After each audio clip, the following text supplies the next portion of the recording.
guys like it now, huh? What do you think of that? You done fucking with Superman? Are you done fucking with Superman?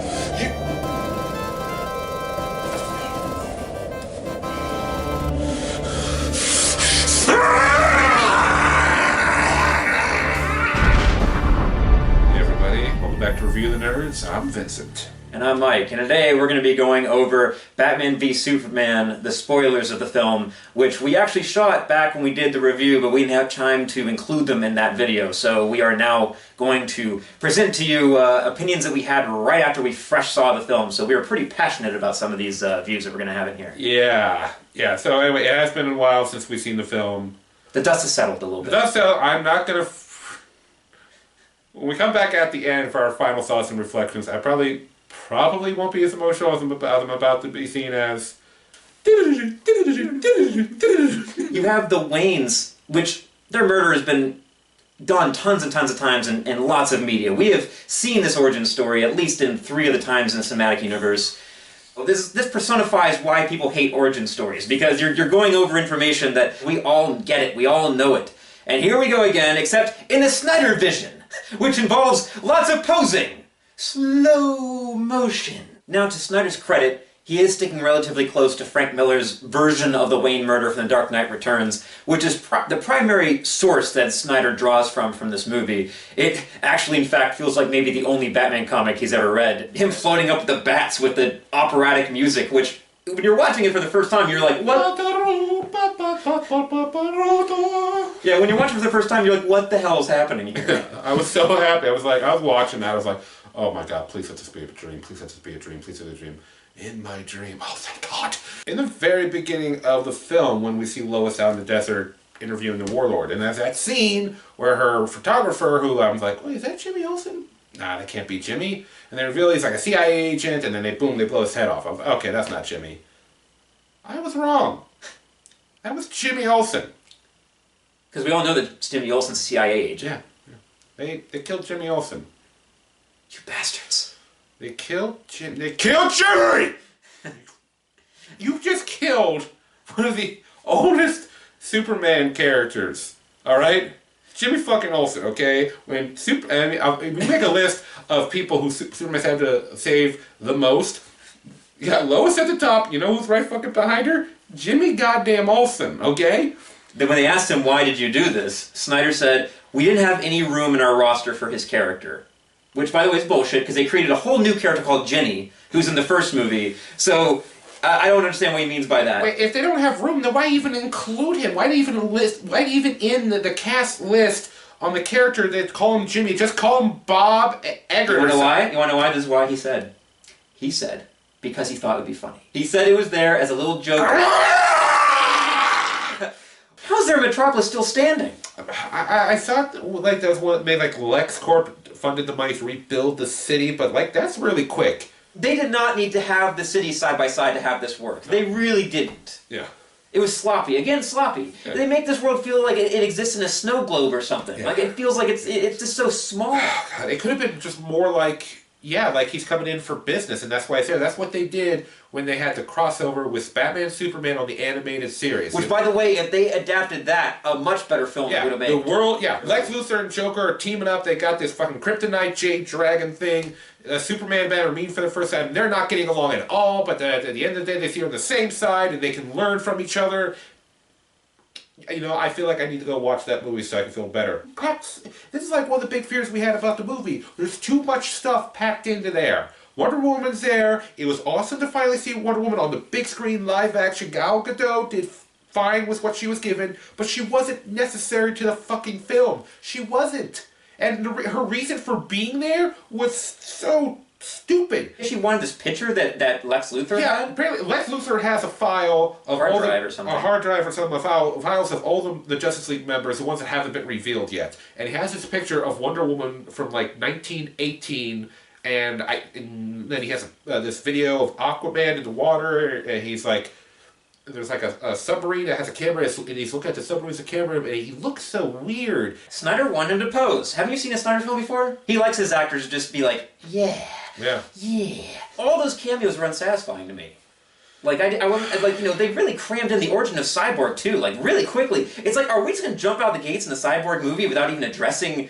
this is his origin, then? You just crammed into 15 seconds? Batman, and he's in some, like, he's like an apocalyptic world, and it looks a world where the DC supervillain Darkseid has taken over. The Omega symbol's on it. You guys have seen this in the trailer. It says Desert Land, Omega symbol. Batman's got like his desert gear on. Apparently Superman has gone evil or something. He has like an army. He has an army, and there are these like the flying, like Darkseid's flying henchmen monsters are there. It looked like Snyder's wanted an excuse to have Batman shoot people with a gun. Yeah. Because he has a pistol and is full-blown shooting people. Yeah, it's like a Glock or something. It goes boom, boom, boom. Batman wakes up and it's like, oh, it was just a dream. And then the fucking Flash thing happens. But it looks like the Flash is time traveling and is warning him of a future event. He's like, oh, Lois, Key, you were right about him. And then he wakes up again. Like, you just had a dream. Was it a dream? Was it a dream? Was it a psychic vision of the future? If it's a psychic vision of the future, is Batman psychic all of a sudden? Why did you have a dream and then a dream? God damn it, Snyder. Did you not learn your lesson from Sucker Punch? And then Bruce Wayne, like, kind of just goes about his business as though he never even saw the vision. You know, he doesn't talk to Alfred about it. He just simply shrugs his shoulders and goes, eh. For one thing, it's very jarring and abrupt, and it disorientates the crap out of you, which maybe it's supposed to do to some extent, but it really doesn't fit in the movie. And Ezra Miller, is that his Flash outfit? Because it looks like crap. Yeah, I mean, we've seen a lot of versions of the Flash outfit over the years, but the best ones are visibly allow him to have mobility, high level of mobility, because when you're moving that fast, even with the Speed Force to help you break the laws of physics, you still need to move around. Ezra Miller, I like him as an actor, but he does not look anything, shape or form like the Flash. I think he's really miscast as Barry Allen, personally. Perks of Being a Wallflower, which he was That's sensational. one guy's name out there, yeah. He's sensational in that. He's also incredibly fantastic and creepy in a movie called We Need to Talk About Kevin. And also, I'm a fan of The Flash on the CW, and there's just no comparison. There's elements in this fucking dream or vision of the future, whatever it is, I can't tell,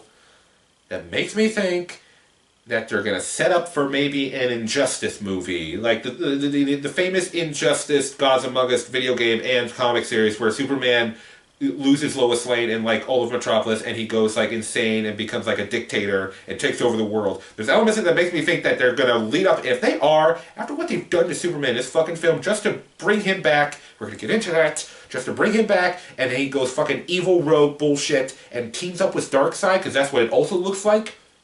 Now, while I agree that they can't jump into the first Justice League movie right out of the gates with this storyline, you can't do that. But I think in a future film, you could definitely do this. But they need to do it at the right time. Yeah, I'll say this, if they were to save this for somewhere down the road, like after they get all these other solo films out, I will be more up for an Injustice film. Where's the hope in this movie? This guy is supposed to be a shining beacon of what the best of us, of the best of humanity.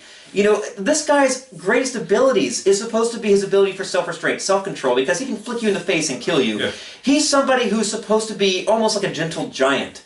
And yet, he fucking carelessly flies through buildings. In the beginning of this movie, after all the fucking shit he's gone through in the first movie and all the shit the fans gave them, he flies straight into this guy and knocks him through 2 walls. There's no way he didn't kill him. I think he's a careless dick. There's a scene where Superman is set up. He goes to like a Capitol building to discuss with his senator about like, you know, his place in the world and like whether he's, you know, he should be work alone or was he as a god, blah, blah, blah. And a bomb goes off to set up, make Superman look like he went, I guess it's to set him up to look bad or something? I don't know. Yeah, I don't know. And everybody in the building dies. It wasn't like a small bomb that killed a few people in the room. The whole inside the building is engulfed in flames and dozens of people die. And Superman, he's left there in the flames. He's just like, well, shit. He's like getting so fucking emo about it. He's just like, this meant something in my world. But this isn't my world. Shut the fuck up! You've been here for over 30 years! Don't give me that! It's not my world, horse shit! I don't know how humanity could ever look at this guy and believe in him. I don't know. To me, he just seems like a giant turd. Like, flying in the sky. Like, you know, the whole first movie, everything happened as a result of his presence on Earth. And then in this movie, all the devastation, once again, is a result of his presence on Earth. It's always he's always the catalyst for all the destruction. Yeah. He's supposed to be the solution, not the problem. This isn't Lex Luthor. This is his son, Alexander. It's his son, so it's not, it is Lex, but it's not. And the only reason to do that is so they can justify how different he is. But the difference is stupid. Part of his plan is to further Batman's rage and disgust for Superman. Apparently Lex knows who Batman is. He knows he's Bruce, and apparently Lex also knows that Superman is Clark. I don't know. They never explain it. He's Lex Luthor. He's super smart. But show us how he fucking knows. Did he, like, do some facial recognition software shit or something? I don't know. I mean, then again, Lois Lane figured it out pretty easy in the last movie who he was. And they find some kryptonite that was created by the Earth engine from the last film. And his plan is to either A, get Batman to kill Superman or use the kryptonite to kill Superman. But then he gets on the scout ship, which... Why did Superman not get rid of the scout ship after Man of Steel? Apparently it stayed in the city. They built a whole science laboratory around the scout ship, and which in this movie... Superman doesn't give a shit. Yeah, and then you think that'd be the first thing, he'd pick it up, take it back to the Antarctic, rebuild it as the Fortress of Solitude. Why is it still there? That's a huge... Come on, Clark! And then he creates Doomsday to kill Superman. It's the remains of, like, the birthing chamber for, like, the Kryptonians. So. Which Superman in the last movie very carelessly destroyed, and he really didn't need to. Apparently, to create Doomsday, all you need is to bleed on Zod's dead body and push him into some biological goop, and out poops Doomsday. Which doesn't make any sense, but then there's this odd scene where Lex Luthor bleeds onto Zod's face, and as he's doing it, he's having this emotional release and he's crying as he says, "You flew too close to the sun." As though it was his father or something personal to him. It was very strange. And then on top of that, Superman returns it, where Lex Luthor goes in the Fortress of Solitude, is like, tell me everything. And somehow by the end of the movie, he is so knowledgeable about everything that he even knows about Darkseid coming or something. Yeah, apparently he knows Darkseid is coming. By the way, how the hell would the computers of Krypton know that? Because Krypton was destroyed a long time ago now. I don't know, maybe Darkseid's supposed to be like an immortal, so maybe he's been, in this universe they can just easily say he's been around for a while. Maybe. But if they know about Darkseid, then why was there any mention about, in the last film with Russell Crowe, he's like, oh, by the way, besides Zod, there's this thing called Darkseid. Hey, maybe... We encountered him a few times. You may bump into him. Maybe he keeps up with current events. Maybe Darkseid posted on his Twitter. He's like, tweet, I'm going to conquer the world. Yeah. Next movie. I don't know, man. That was really questionable. At the beginning of the fight when Superman and Batman are fighting, it's basically Lex Luthor has captured Martha Kent, and he's like, Superman, you go kill Batman, and you got 1 hour, and if you don't do it, Martha dies. If you kill me, she dies. And so he goes, and before he does, he goes talk to Lois real quick, and he's like, I have to team up with this guy, I need his help. And he gets over there, and he's like, you don't understand, and then, like, Batman hits him with some sonic blasters, and there's, like, belt-fed machine guns. And then right after that point, he could have just been like, Bruce, they've kidnapped my mother, Martha Kent. I need your help. Let's not fight. You need to trust me. He doesn't. He's just like, boom! Okay, let's fight. Yeah. And there's a couple points right at the beginning of the fight where he could have been like, just explain some shit. But no. Do something better, like to give Superman a reason to want to fight him and just not give a shit. Just like throw down. It's ridiculous how little communication there was between the two, how Batman was so unwilling to listen to anything, and how Superman was unwilling to try harder. Yeah. The stakes are really high here, and the blood-freaking rage in Batman's mind to kill Superman was way too intense. Yeah. He fell for Lex's shit too easily. Where's the world's greatest detective? The world's greatest detective! Yeah.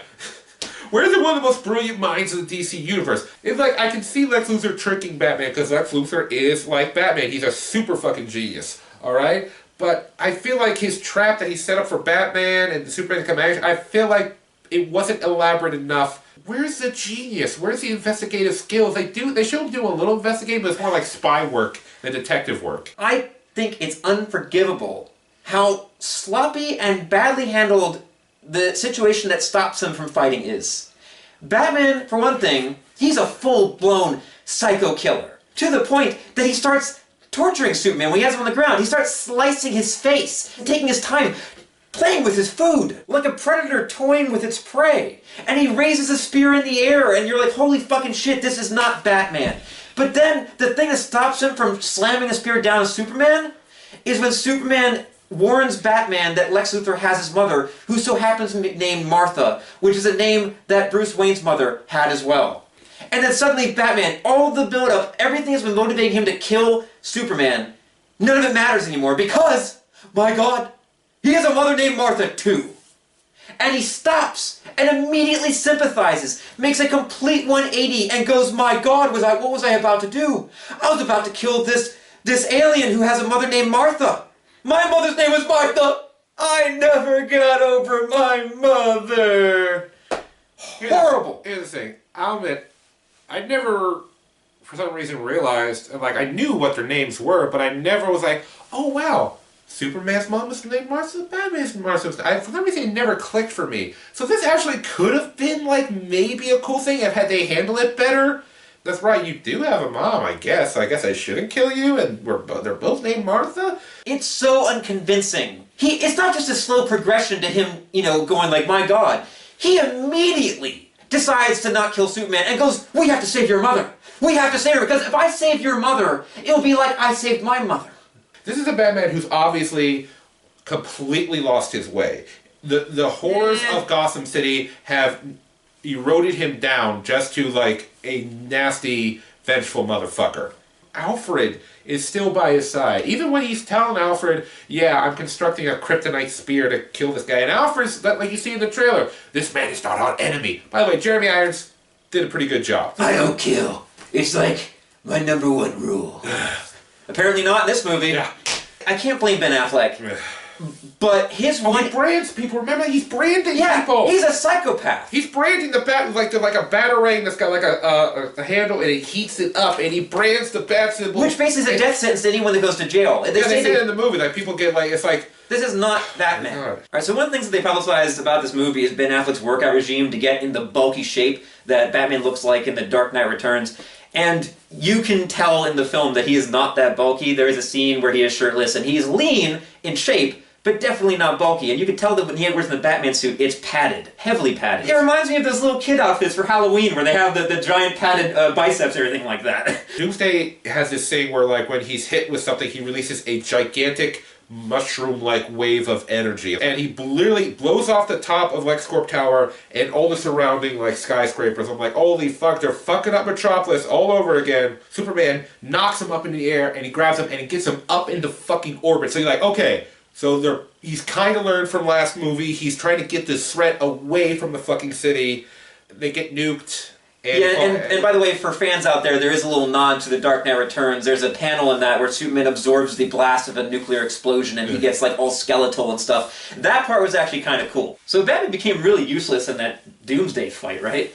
He dodged a lot. He was doing a lot of that, a lot of grappling. Hey, they're trying to display the Trinity, finally together on screen for the first time. But Snyder chooses a villain that is so powerful that Batman has nothing to do. He kind of helps out at the end with the setup where Wonder Woman's got the lasso, and then he got to break out of the lasso. And then he shot him in the face with the kryptonite gas. Yeah, that was kind of really what all Batman contributed. That's all he did. Was like, he helped set up Superman so he could come in and, stab him. Yeah, and that's why they gave Batman that huge sequence where he rescues Martha, Yeah. Which, by the way, Superman probably could have done that. And, spoiler alert, Superman is killed at the end of the movie. Oh, you sons of bitches! This is another thing where I'm pissed at myself, because when we figured out that Doomsday was going to be in the movie, why did they create Doomsday originally? To be a character that could kill Superman. We all remember back in the mid-90s, it was a big thing, the Death Superman, black comic cover, it was a huge international news that they were killing off Superman. In this movie, I didn't actually think they were going to fucking do it. Because, we got Justice League coming up. So why would they kill him off now? Also, he just got introduced to the universe. Yeah. Superman is fresh on the job. And he hasn't earned any respect yet. I guess they're going to try he earns respect by dying. Are you guys really going to cram one of the most iconic Superman storylines, one that is like 200 pages long, into the last 15 minutes of this movie? You didn't even need the kryptonite spear to kill Doomsday. We see in the film Wonder Woman's sword piercing right through Doomsday's skin. Cuts him in the leg, cuts off his hand. Take Wonder Woman's sword and friggin' shake him through the skull or something.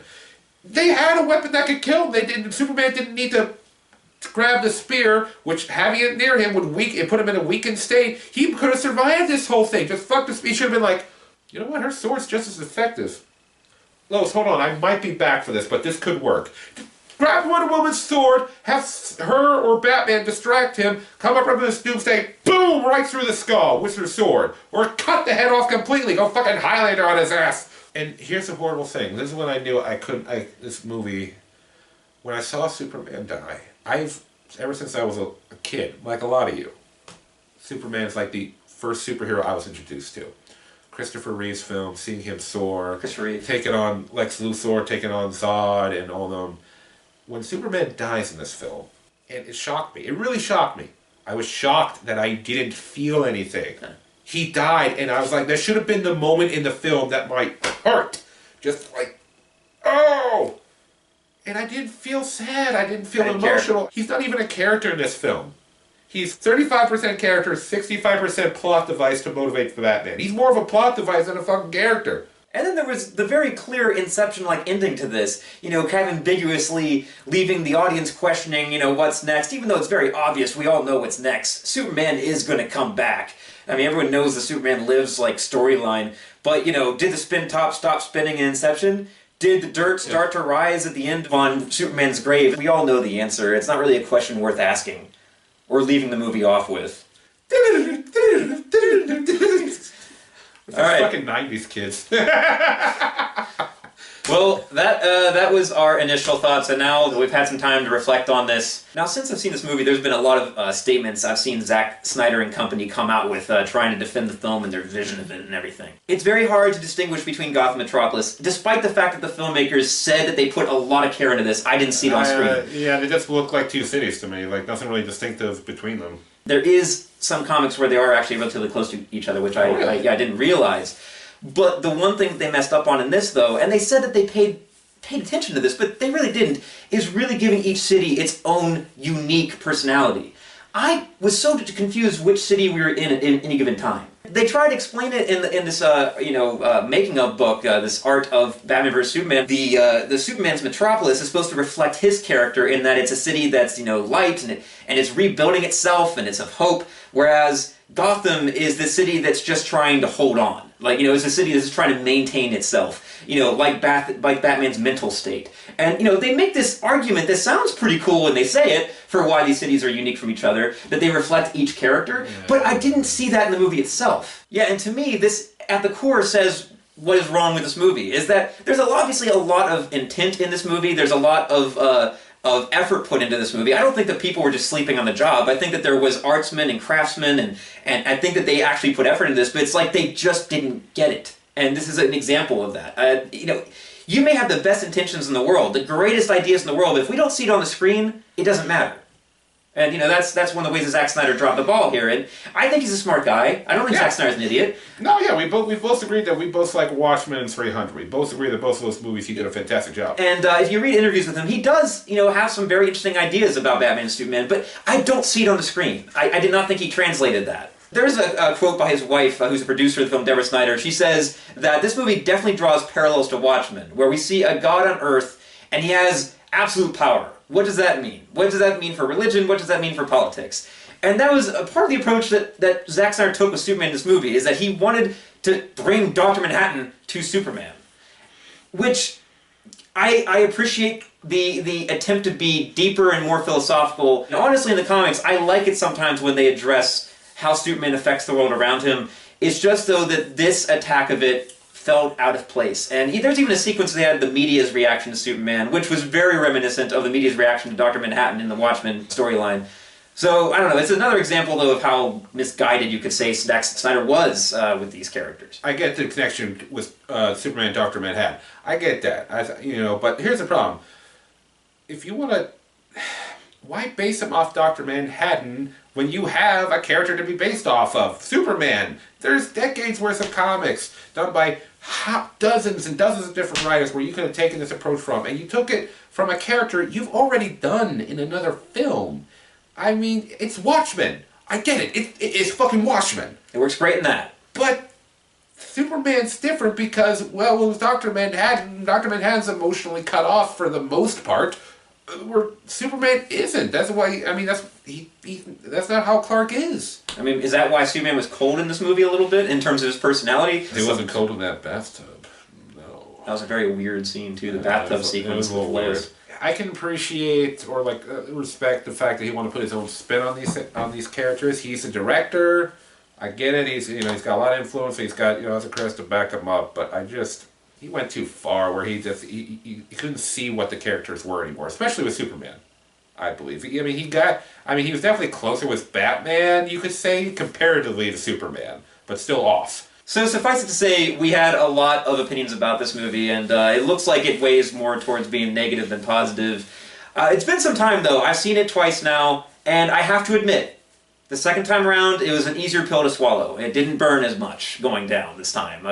There was elements I actually enjoyed in the movie. And, you know, honestly, if it wasn't a Batman and Superman movie, if this was a separate entity from those characters, I might even go so far as to saying that this movie's serviceable. But this is Batman and Superman. This is these characters. For these characters, the film was not a good representation of either one of them or the worlds they represent, and that's why the movie fails. But if you can disassociate this as a Batman Superman movie completely, then we wouldn't have all this weight we're bringing into it. We're bringing all this weight of they're doing this wrong, they're doing this wrong, they got this wrong. That's really what damages the movie for us, is that we're fanboying a little bit. But you know, we have every right to. This movie's supposed to be made and designed for fans of these characters, and.